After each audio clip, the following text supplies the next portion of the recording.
Salut tout le monde, j'espère que vous allez bien, je vous trouve en bonne forme. Aujourd'hui, je fais ma toute première vidéo, les gars, après beaucoup de temps, après beaucoup de décisions, de motivation de la part de mes proches qui m'ont dit « Vas-y, tu peux, les gens comptent sur toi et nous comptons sur toi, tu peux donner de meilleures choses que les gens attendent. » Donc, je vais faire cette première vidéo de façon à ce que vous compreniez comment j'ai fait pour être hôtesse de l'air. Déjà, je vais commencer par me présenter. Ensuite, vous parler de mon expérience personnelle par rapport au métier. Et enfin, vous dire comment devenir hôtesse de l'air ou steward.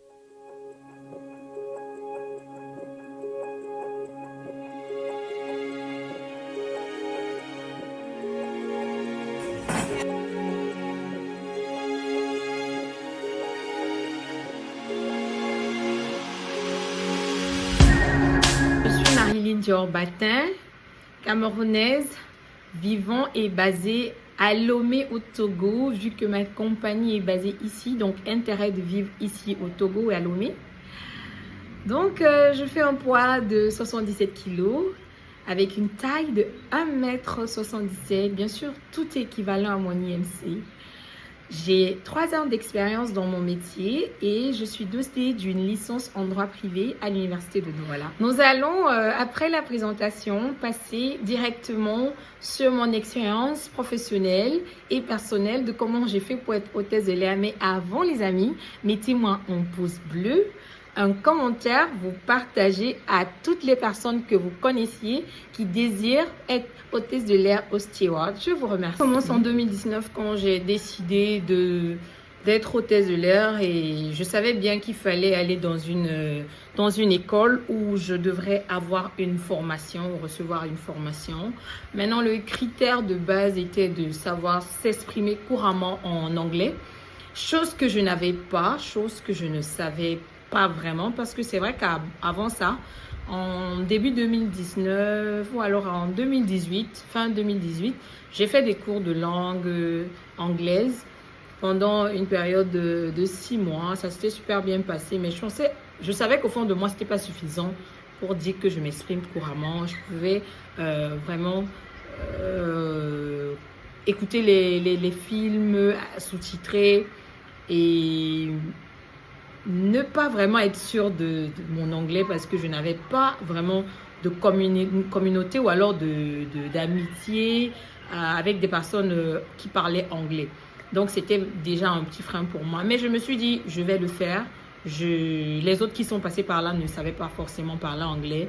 Il fallait bien que je sois très optimiste parce que ce qui m'attendait était vraiment, mais vraiment difficile.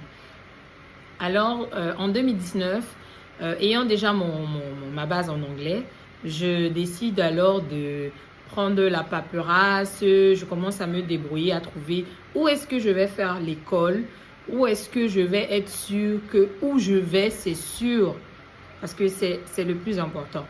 Quand j'ai réalisé que je vais être hôtesse de l'air, je me suis dit que je vais aller au Maroc. Je ne vais pas donner le nom des compagnies. Il y a une compagnie une école de formation pour hôtesse de l'air et steward basée au Maroc qui faisait des formations. Je me suis renseignée, j'ai vu que en ligne, il y avait des gens qui faisaient des formations, la formation là-bas.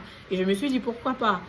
Donc j'ai demandé des renseignements et de part et d'autre, il y a 3 personnes qui m'ont fait savoir qu'elles ont terminé leur formation et qu'elles sont en attente du travail, qu'elles ne sont même pas sûres d'être recrutées au Maroc parce qu'elles ne parlent pas arabe et pour plein d'autres raisons. Donc, du coup, je me suis dit, mince, ayant peur d'aller faire une formation en anglais, n'étant pas sûre de mon niveau, qui n'était pas assez percutant en anglais. So now I can say something in English, right?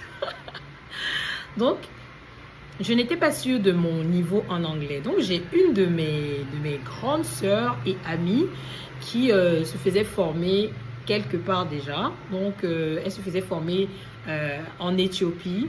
Donc, elle me dit, mais ma sœur, qu'est-ce que tu fais? Pourquoi tu te tracasses? Ton niveau d'anglais n'est pas mauvais tant que ça. Essaye de te mettre un peu plus et puis tu serres le cœur, tu viens ici en Éthiopie, tu fais la formation. Donc, elle était vraiment presque à la fin de sa formation. Donc, je dis, ok, bon, si tu le dis, je vais essayer. Elle me dit, il y a des personnes ici avec moi qui n'arrivent même pas vraiment à s'exprimer, mais qui sont là et qui comprennent, mais qui n'ont pas, voilà, qui ne parlent pas 100% l'anglais. Donc, si elles sont là, toi aussi, tu peux, parce que pourtant, tu as des bases, donc ne te limite pas juste là. Je dis, d'accord, je vais prendre des renseignements. Je suis allée dans l'agence à Bonanjo Douala. J'ai pris des renseignements sur l'inscription, la démarche à suivre. Il fallait vraiment communiquer avec les gens de l'Éthiopie tout le temps. Et ce qui s'est fait, on a payé la moitié de ma formation. Donc, j'ai payé mon billet d'avion qui était à l'époque à 450 ou 90 000, je ne peux plus trop me rappeler. Donc, moins de 500 000. Disons moins de 1 000 euros en tout cas pour les personnes qui me suivent vraiment en Europe ou alors en Occident et tout ce que vous voulez. Donc j'ai payé ça. Dieu merci, j'ai mes parents qui me soutiennent sur tout ce que je veux faire, qui sont présents, qui m'assistent financièrement, enfin qui m'ont assisté quand je ne travaillais pas encore, j'étais encore à l'école, qui m'ont assisté financièrement, qui ont toujours été là pour moi et ils m'ont toujours dit de croire en nous, d'être sûr de ce qu'on veut faire, d'aller jusqu'au bout tant qu'on a choisi ce qu'on veut faire. Donc j'ai pris mon vol, je suis partie me poser tranquillement à Addis. La première journée, c'était la journée je crois, si je me rappelle bien, vraiment j'aurais plus très bonne mémoire, ça fait plus de 5 ans aujourd'hui. Il fallait se présenter, il fallait avoir les badges pour circuler dans le compound, dans le complexe. C'est un complexe d'aviation, enfin, comment je veux dire, c'est un complexe de formation, de training, pilote, hôtesse de l'air, maintenance. Et après, tu as le hangar, bref, c'est l'aéroport en gros. Vous voyez, c'est l'aéroport. Donc, il fallait un badge qui me permettrait d'entrer dans le compound. Et donc, je crois que c'est le premier jour on a fait ça. Et ensuite, il fallait nous soumettre au test d'anglais. C'était ma partie, oh là là, ou alors la partie la plus stressante de ma vie. Parce que au fond de moi, j'avais cette peur-là de ne pas être à la hauteur, vu que c'est l'anglais et rien que l'anglais. Et pour passer ce test, il fallait avoir, je crois, une note, c'était level 3 au... Vraiment, je ne me rappelle plus trop, je ne vais pas donner de détails dont je ne m'en souviens plus. Donc, je suis partie, le monsieur m'a posé des questions sur mon Introduce Yourself, What I Did, parce que j'ai mémorisé ça et tout, c'est le basique. Qu'est-ce que tu es venu faire ici? Parle-nous de ta famille, qu'est-ce que tu as fait à l'école? Vraiment plein de trucs. Et ça devenait vraiment un peu long et du coup, j'étais stressée. Et le monsieur m'a dit que j'ai le niveau 2 au lieu du niveau 3. Donc, je ne suis pas requise pour faire la formation dans cette compagnie-là, éthiopienne. C'était éthiopienne, bien évidemment. J'étais triste. C'était vraiment une des périodes les plus difficiles pour moi. C'était très difficile. C'était super, mais super difficile. Je ne savais pas quoi faire, mais ayant déjà payé la moitié de la formation. La formation s'est élevée à $5 500 et ils avaient payé 2500 et quelques. Voilà. Donc, ils m'ont dit, j'ai deux choix. Soit de payer $2000, soit de payer $2000 pour faire les cours d'anglais qui vont durer 2 mois. Ou alors de retourner chez nous. Maintenant, ce que je ne savais pas, c'est si alors ils allaient me rembourser les sous parce qu'on avait déjà payé une partie. Donc, je me suis dit non. Je vais venir jusqu'ici, ayant sacrifié mon année d'école que j'avais même déjà commencé. Donc, de laisser ça comme ça et de me rendre compte que je vais tout laisser à l'eau. J'ai dit non. Je suis allée vers le monsieur une seconde fois. Et je lui ai dit, monsieur, s'il vous plaît, j'ai encore envie de repasser le test. Il m'a dit non, que c'est pas possible. Donc, j'ai trimé pendant 1 mois à l'école, dans le campus, attendant de voir comment les choses se passent, quelle est la décision que je vais prendre. Surtout pas de rentrer, parce que moi, je pensais plus à l'argent de mes parents. Surtout pas de rentrer. Et j'étais tellement déterminée à rester là-bas que tous les jours, les gars, je dormais sur les chaînes YouTube de comment s'exprimer en anglais, comment faire ci en anglais, ne pas faire ci, ne pas dire ça. Donc, j'étais à fond. Donc, j'ai fait 1 mois dans mon dortoir. J'étais seulement là à étudier. Donc, un matin, par grâce et par miracle, comme Dieu ne dort pas, j'ai reçu un appel disant que je vais venir passer un dernier test. Ce que j'ai fait et j'ai réussi. Donc, quand j'ai réussi, j'ai été admise à faire la formation à l'école. Formation d'hôtesse de l'air, hein, on parle d'hôtesse de l'air. Donc, j'ai passé la formation, le test. Donc, j'ai commencé la formation qui a duré 3 mois. Ça s'est super bien passé. J'avais promis de ne jamais échouer, chose qui a été faite, Dieu merci. J'ai jamais échoué une matière, j'ai jamais repris une matière. Vraiment, tout se passait bien. J'étais tellement déterminée, tellement motivée à réussir, à être galvanisée à chaque fois. J'avais ma mère, mes frères, mes amis les plus proches qui me disaient, Marilyn, tu peux, tu es une bosseuse, tu ne lâches pas. Et ce que j'ai fait jusqu'à la fin de la formation, la formation qui n'était pas facile parce qu'il fallait lire en anglais. Et à chaque fois que je lisais en anglais, j'avais mon dictionnaire toujours avec moi qui me permettait de traduire. Et à un moment donné, je trouvais que c'était même très facile pour moi. J'avais plus de difficultés. Je rentrais plus tout le temps dans le dictionnaire pour savoir, pour chercher tel mot, pour savoir de quoi il s'agit. Bref, j'étais vraiment au même niveau. Je trouvais vraiment que mon niveau d'anglais augmentait. Et ça pourquoi? Parce que j'avais cette détermination de vouloir réussir et j'avais promis, je m'étais engagée à ne jamais reprendre une classe. Et ce que j'ai fait, je vais dire une matière, ce que j'ai fait. Donc après ça, j'ai pu passer mon final, school final, ça s'est bien passé. Et ensuite, j'ai été recrutée. Donc, j'ai été recrutée pour la compagnie, j'ai bossé, ça s'est super bien passé. J'ai fait mes check-out flights. Mes check-out flights, on les appelle les vols de familiarisation parce que je volais sur tous les types d'avions. Boeing, Bombardier, Q400 de Bombardier. Donc, je vais bien vous expliquer. Boeing, en fait, elle est d'une compagnie américaine. Q400, compagnie canadienne. Et Airbus, compagnie française. Donc, nous, on volait sur tous les types d'avions. Et j'avais l'aptitude de voler sur tous ces types d'avions-là. Donc, ça s'est bien passé. J'ai commencé avec mes vols. Tout se passait super, super, super bien. Mais la chose la plus difficile à accepter, c'était le fait que, ayant commencé les vols et tout ça, ça se passait super bien. Et ensuite, il y a eu la crise sanitaire que tout le monde a connue. Tout le monde a enduré forcément une petite histoire de cette crise-là.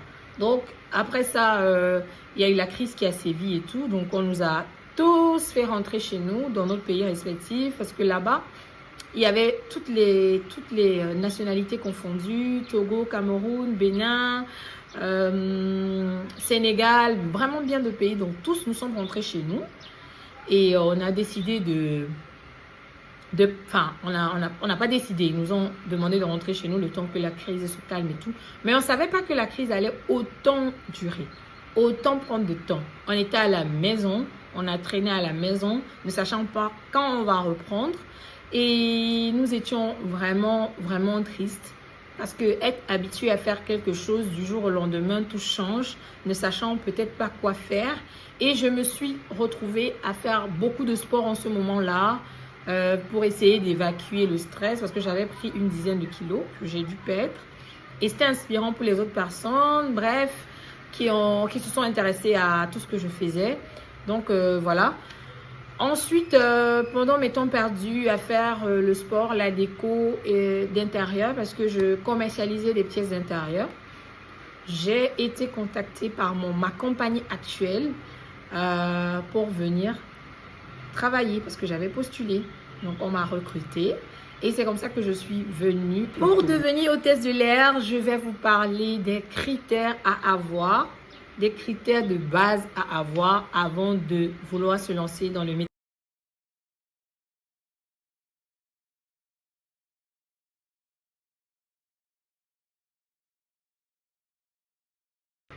La première des choses, c'est de couramment parler l'anglais. Ensuite, le première des choses, c'est de couramment parler l'anglais. Ajouter à celle que tu parles déjà, des choses, c'est de couramment parler l'anglais. Deuxième point, être âgé minimum de 18 ans jusqu'à 28 ans. Maintenant, ça dépend des critères de chaque compagnie. Tu as des compagnies qui disent jusqu'à 25 ans, tu en as qui disent jusqu'à 28 ans. Voilà. Troisième point, il faut savoir nager un minimum de 100 mètres en 2 minutes. C'est un point super important, la natation, le ditching natation, il faut savoir nager. C'est très, très, très important. Quatrième, les femmes doivent avoir une taille comprise entre 1m60 et 1m78. Et pour les hommes, 1m78 à 1m80. Tout le monde attend forcément le salaire, chose qui est importante. On ne peut pas travailler sans salaire. C'est une partie qui est suffisamment importante. Donc, vous ne pouvez pas me dire que oui, vous voulez être hôtesse de l'air sans savoir combien vous touchez. Mais non, nous sommes dans le cadre de l'Afrique. D'accord? C'est quelque chose de différent. On ne va pas comparer nos salaires à ceux ou alors celles qui sont en Europe ou alors dans le Moyen-Orient. Ça, on ne va pas citer.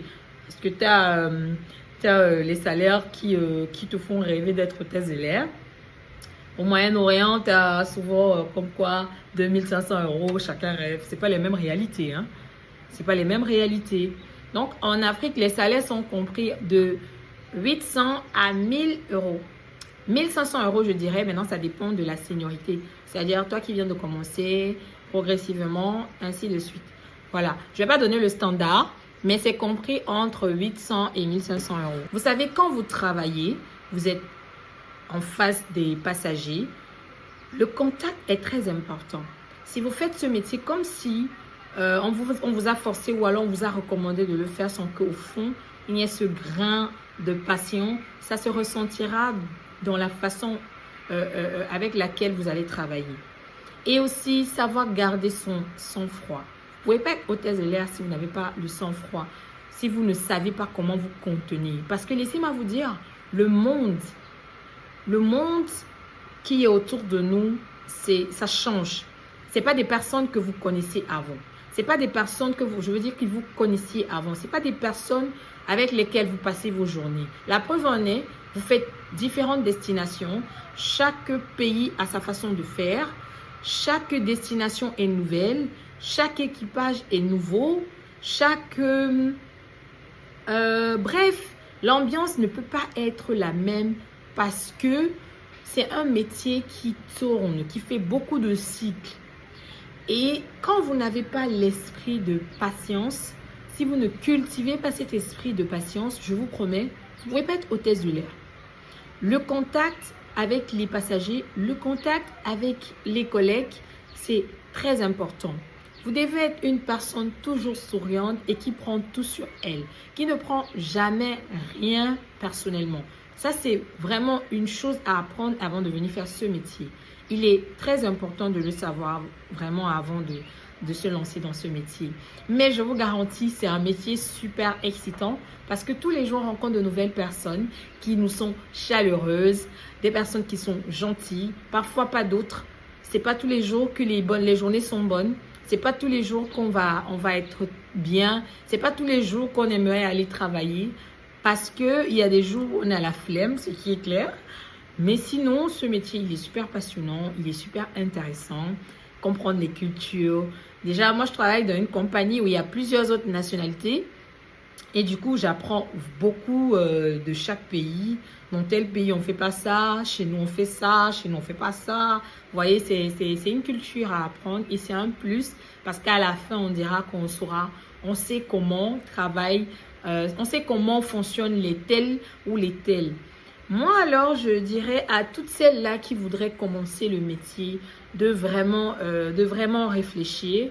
Et je dirais de ne pas penser à faire ça toute sa vie. Il faudrait le faire au moment où vous sentez vraiment que la passion jaillit en vous. Il ne faudrait pas le faire par contrainte. C'est pourquoi je vous recommanderais d'avoir toujours des plans, d'avoir toujours à énumérer vos plans de votre carrière. Vous vous dites, j'ai 10 ans à faire et après 10 ans, je ferai ça.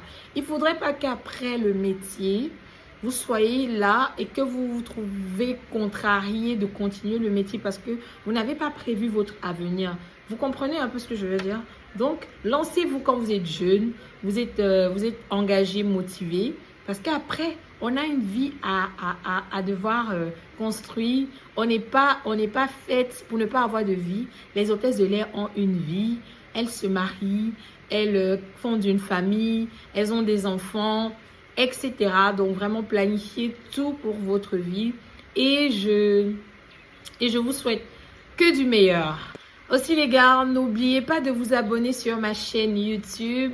On vient de commencer, donnez-moi beaucoup de courage, de motivation, surtout de belles paroles, les thèmes que vous aimeriez que j'aborde pour la prochaine fois et ainsi de suite.